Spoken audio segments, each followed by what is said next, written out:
Wrestling right now here in August 2021 is awesome. I don't even care, man. You want to come in here and get all mad? You can get all mad, but AEW is kicking ass and WWE is kicking ass. I mean, SummerSlam was a little bit crazy, but we shall talk about it. But all of it makes me feel excited deep down in my tum-tum, and that's all I ever need. Before we do get going to a quick shout out to Tops who are sponsoring this video, and also if you don't know are the kings and queens of WWE trading cards. Look how many I have. And if you are any kind of wrestling fan, you know that WWE trading cards rock, including the latest Summer of Cena set, which you can get right now on Tops.com. Each of these 15 boxes has 15 John Cena cards, as well as including a bunch of his historical moments, and includes a number parallel card. If you're not time what's a number parallel card, you just need to know it's awesome. Well, no, you do need the info, but basically it's a very rare variation of a card, and some of them are actually numbered 1 of 1, which means there's only one of them in the entire world. And I don't need to tell you that would be worth a pretty penny. So thanks once again to Top, and we here at WhatCulture Wrestling will be giving away some prizes on our videos and streams, so keep an eye out for that. We salute to Tops. And with that too, my name is Simon Miller, welcome to WhatCulture Wrestling, and it is ups and downs for the hottest event of the summer, but did it burn our faces, or did it make us all cold deep down in our tootsie toes? I don't know what that means, let's up those downs.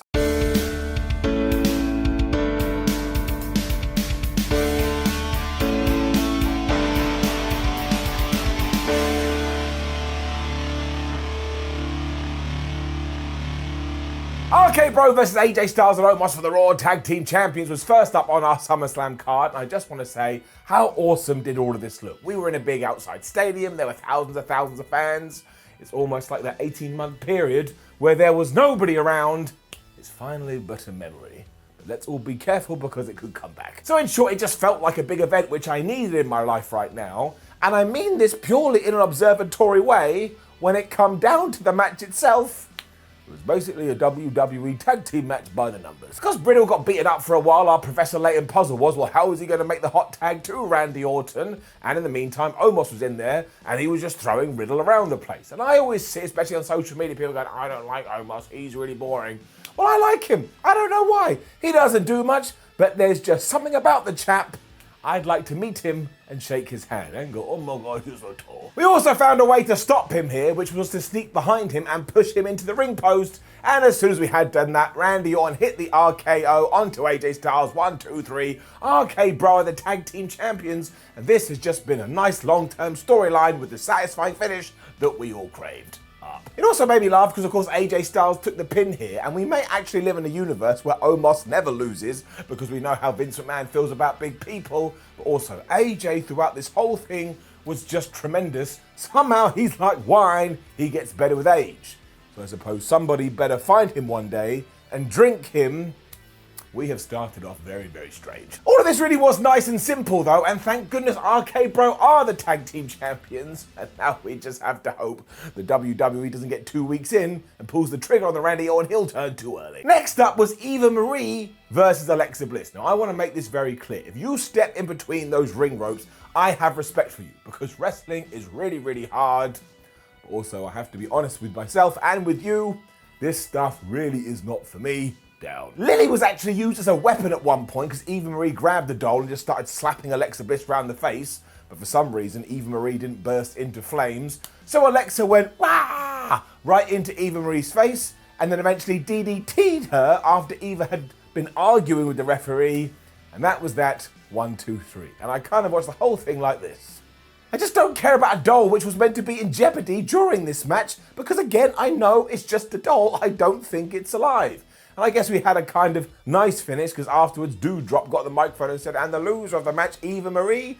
But I understand why these two were friends to begin with. And if the Drop was able to separate herself from Eva Marie that easily, why the hell did she hang around when Eva Marie was just slapping her right in the face? And we're never going to get the answers to any of this. So I'm going to take the memories, I'm going to throw them out of my brain, and I'm going to lock them in a safe. No, I'm not taking them out of the safe. I'm throwing them in the bin because all of this has been ridiculous. And then AC Slater was here. I mean, what was going on? Of course, his real name is Mario Lopez, and he wanted to let us know he was a super duper wrestling fan because he was wearing a retro t-shirt, and he did a quick interview with RK Bro, and they're like, man, we're so happy with the tag team champions. And once again, Randy Orton and Riddle's chemistry is just great. More importantly than all of this though is that I need to know how he has defied the aging process and still looks like he just walked off the set of Saved by the Bell.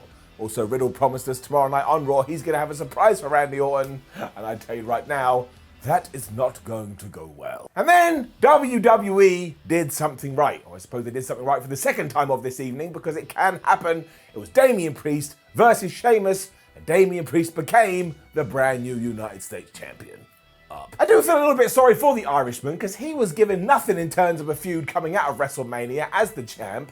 But what a company guy this is. He just does whatever he is told to the best of his ability. And I tell you, once Sheamus is gone, we are going to miss him and realise he was massively underrated. I was terrified almost instantly during this, because Damien Priest did this flip dive over the top rope to the floor where he just landed right on his back. And from nowhere I said, oh, he's killed his back. And I don't know what that means. I don't know how you can kill your back. But if there is potential to do that in your life, Damien Priest just did it. And if he's not injured, thank Flubbins for that, it looked awful. It was also absolutely brutal, which does kind of sum up this match. These two guys were like, well, if we just punch each other in the face a lot, I'm sure the fans will get into it. That's a lovely little game you can play at home. How hard can you hit your friend and still be friends? Don't do that. Absolutely do not do that at home. Sheamus was also using his mask as a headbutt weapon as always, but Damien kind of shrugged that off and hit this cool chokeslam sit-out thingamajig for a near fall. But then he went for a spring forward and Sheamus just cut him off and he got a near fall too.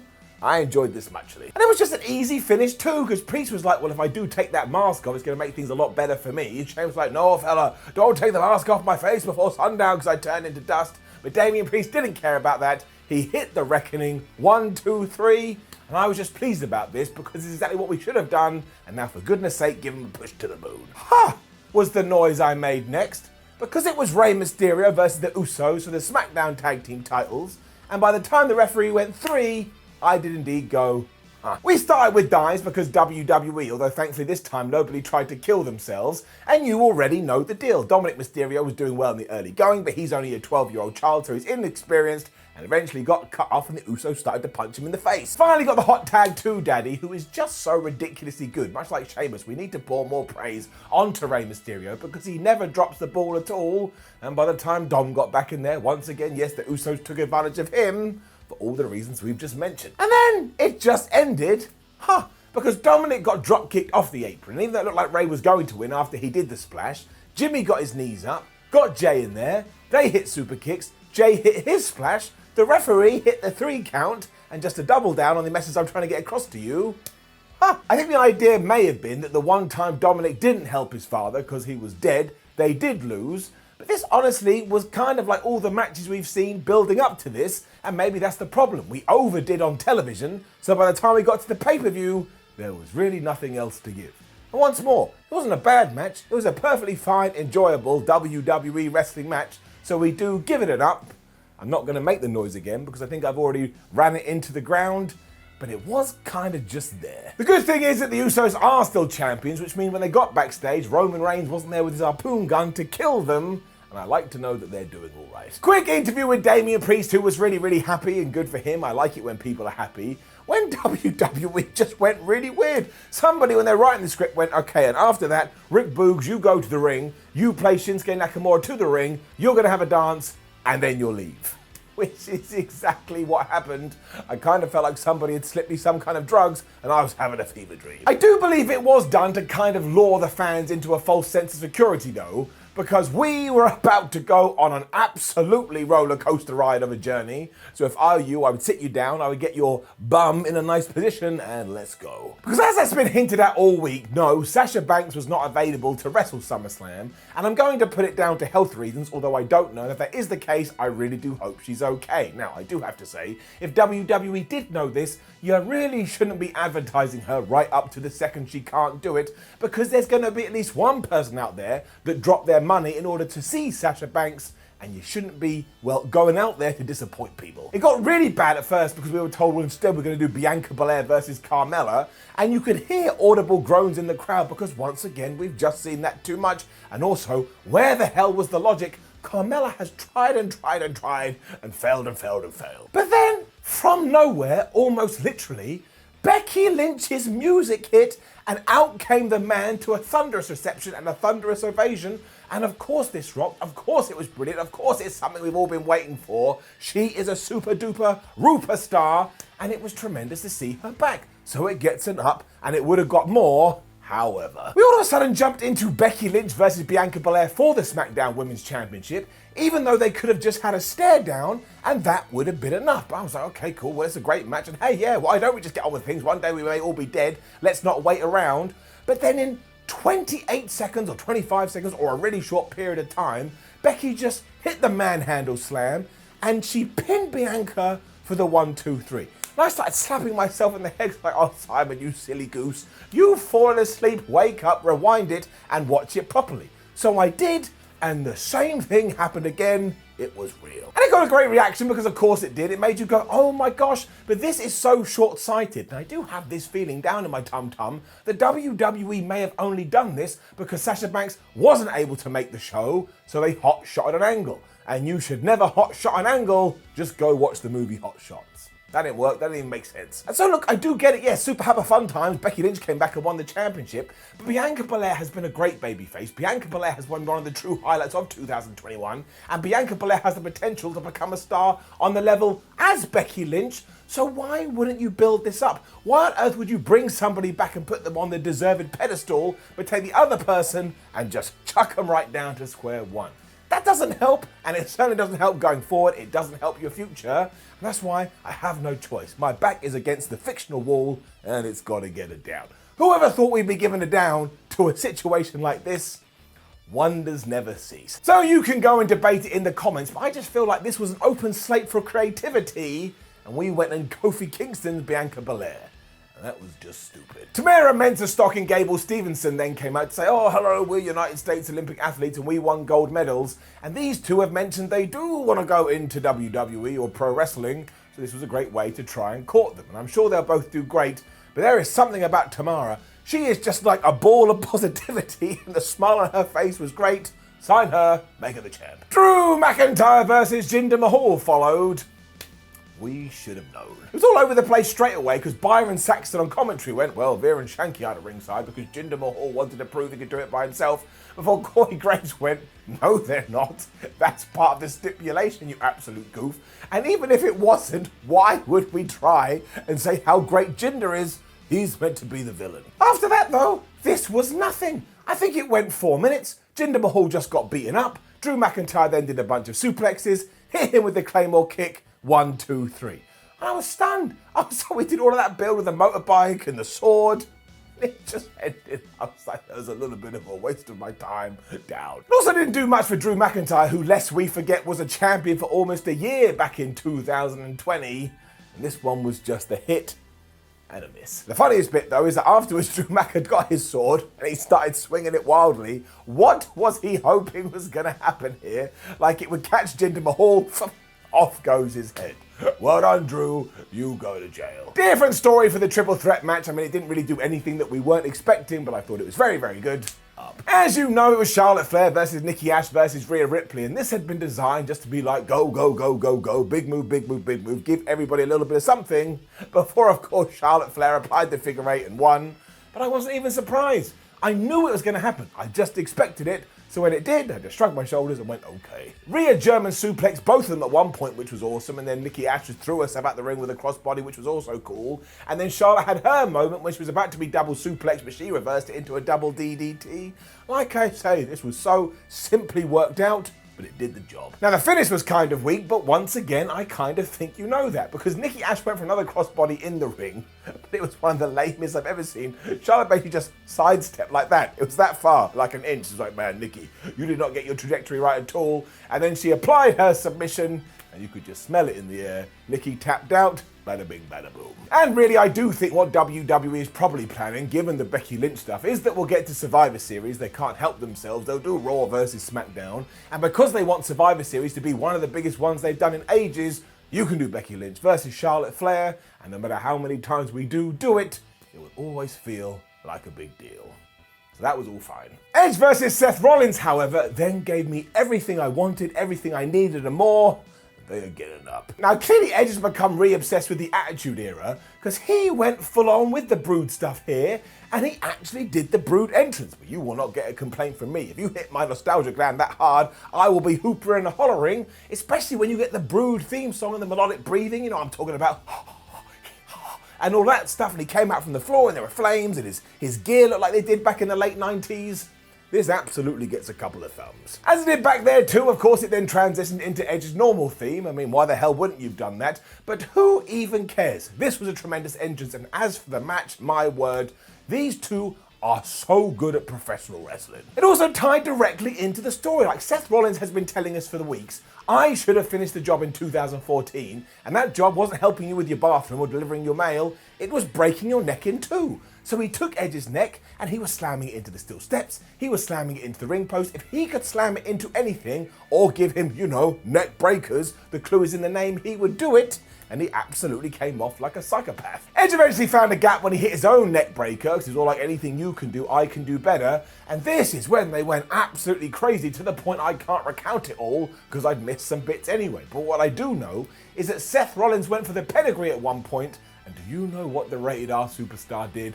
He reversed it into a glam slam. Love is in the air. Edge was then spearing Seth Rollins out of the ring because he didn't care about his head anymore. And then when he got him back in the ring, he went for another spear, but Seth Rollins reversed that into a pedigree, and I was just like, this is absolutely crazy. And then Triple H was here and he pinned both of them. That didn't happen either. The finish rocked too, because both guys were jockeying for position, with Seth going for the curb stomp and Edge being obsessed with that crossface thing he loves to do. But when he couldn't lock it on Rollins properly, he took his face and he smashed it over and over and over again into the mat, because you know he's got a dark heart now, and he locked it back on. Seth Rollins had no choice but to tap out. Ooh da lally, this was good. But it really was great from start to finish. Both guys are just on top of their game right now, which makes no sense when it comes to Edge, because he didn't be here at all. If you are only going to watch one match from SummerSlam, this the one. And then, what were we doing? Now, I love the New Day, and I love Xavier Woods, especially because he came out here dressed like Scott Hall. That really made me chuckle. But WWE essentially went, I think we should put an episode of Miz TV onto SummerSlam, and I don't need Miz TV on Raw. Why do we have to do it every single week? Down. But yeah, John Morrison and The Miz were here. They were saying the stuff they always said. Then Xavier Woods came out dressed like Scott Hall, like I say, and he sprayed them with the water gun. Nobody made any noise do this, because everybody was like, I don't understand why would... Let's just move on. Goldberg then won the WWE title. No, he didn't. Of course he didn't. But at least one person watching this will have tuned in to get the recap without knowing what happened at SummerSlam, and they would have just gone, oh no, I can't believe it, start furiously thrashing the keyboard. That was totally worth it. But it was Bill versus Bobby Lashley for that there WWE gold. And as always, we just had to overthink it. Down. I thought this was such a shame, because I assumed the story wrote itself. For the last 20 years, Goldberg has been destroying everyone. So why not now, here in 2021, get Bobby Lashley to Goldberg? I mean, you could have had Goldberg hit the spear, the jackhammer, but nothing affects Bob until he absolutely whoops his ass and pins him. Then you would have taken all of that power Bill Goldberg has, you would have put it into Bobby Lashley, and maybe even Lashley starts becoming like Brock Lesnar and the level boss. But no, we didn't do that, and instead Goldberg just whipped Bobby Lashley's ass. I mean, he just kicked him all over the place, and he was going to win the thing after a spear, which would have happened if it wasn't for their meddling kids, or in this case MVP, who grabbed Bobby Lashley and pulled him out the ring. That's right, he saved him. And Bill still speared Bobby Lashley on the outside, which was kind of cool. But when they got back in the ring, the referee was like, oh my gosh, I'm so discombobulated because I can't handle all of this. MVP hit Goldberg in the back of the leg with his cane. Around about 82 seconds later, Goldberg decided to go, oh, I think that hurt my leg. But because it was so bad, Lashley started working it over. I was like, okay, cool, well, I guess he's going to make Goldberg tap out. Can't remember the last time I saw Goldberg tap out. But we didn't do that either. And instead, the ref went, Bill, that leg looks pretty bad. I don't think you're going to be able to stand up on that. So despite the fact I've seen wrestlers go through glass, and despite the fact I've seen wrestlers go through tables, and despite the fact I've seen so much blood pour from a wrestler's head, I thought they were going to die, and I let things continue, here, I'm calling the whole thing off. I mean, this was just so short-sighted. And after the fact Goldberg was attacked by a chair courtesy of Bobby Lashley, when Gage, his son, jumped on Bobby Lashley's back, and he put him in the hurt lock. And I was just dying inside. It was so funny. And MVP was like, oh no, he didn't know it was Gage. I was like, okay, maybe not MVP, but he certainly knew it was a child, and he didn't care. Lashley and MVP then left the ring as Goldberg shouted on, I'm gonna kill you, I'm gonna kill you. So I don't think this feud is over. Just between you and me, people of the internet, I really do think this feud needs to be over. It did not work. The main event of the evening was good though, and if you're now saying to yourself, wait a minute, Simon, you didn't say that with much hoopla, where's my enthusiasm? Well, I'm just trying to replicate the atmosphere in the building because that last match really did pop our balloon. But it was Roman Reigns taking on John Cena. It felt like a massive deal. They had their plan, they executed it. I thought they smashed it. I had a great old time up. In the early goings too, Roman just absolutely whooped John Cena's ass. I mean, so much so, he climbed up the ring steps at one point with his Universal belt. Was like, oh man, I'm the head of the table. Somebody bring me some wood. Now, this didn't work because all of a sudden John was like, oh my gosh, I've had an opening. And do you know what he kept trying to do? John Cena, one of the biggest legends of the last 20 years, was like, I'm going to hit you with as many of the most devastating moves in all of sports entertainment as the pros roll-ups as I can, just to prove how good this move is. I was going absolutely nuts. I have accidentally stumbled across this amazing long-term storyline. If only John Cena had won with one of these, I could have actually pretended that was the case. Sadly, it never worked. Roman was also great throughout all of this, including at one point looking down the camera going, oh, sorry, Hollywood, I'm absolutely beating up your boy. And John Cena's plan B was, well, maybe if I keep hitting him with AAs, eventually he'll go down. So he hit one, and Roman Reigns kicked out. He hit another through the announce table, and Roman Reigns kicked out. He hit another from the second rope, and Roman Reigns kicked out. And that one was great, so we got to see John Cena's I can't believe it face, which is like, as if he's melting. And if the goal here was to make Roman Reigns feel like an absolute monster, well, flub me, we achieved this. This kind of built to the finish too because they decided to just punch each other for a while like it was a boxing match, but that was a terrible idea because of course Roman has a Superman punch. He hit a couple of these, he hit the spear, John Cena went down, 1, 2, 3, still your Universal Champion. All very well done. And the whole point too was to make you go to yourself, well, who the hell is going to beat Roman Reigns now? Which is when from nowhere, and I didn't see this coming, and I popped in my own house, which makes me an absolute nerd, we got another return, and this time it was Brock Lesnar looking like some dude from Tekken or the End Boss in a JRPG. It is the greatest look he's ever had, and it's all getting it up. They stared each other down for a while before Roman Reigns legged it, because of course he is the villain. And while I know we've seen Roman versus Brock time and time again, the roles are reversed now, which is why I'm so intrigued. Also, we're about to see two big burly men fighting over the affections of Paul Heyman, which is why WWE, and I mean this from the bottom of my heart, you have to do a Paul Heyman on a pole match. Thank you. This was a really great way to end a somewhat strange SummerSlam though. I mean, the good bits were really good and the bad bits were really, really bad. So I suppose we can place it in the middle. But look, I'm a positive chap, so it's getting it up. Now, please do leave a comment below and let us know what you thought about last night's SummerSlam. Like the video, share the video, and subscribe. Head over to WhatCulture.com where you can stay up to date with the wrestling news. Come say hello on social media. And make sure you go watch all the ups and downs so you know everything ever that has happened in sports entertainment. My name is Simon for WhatCulture. Thank you for joining me for a truly crazy weekend. I now absolutely need sleep. I mean that. I really, really mean that. But I appreciate you being here. I'll see you soon.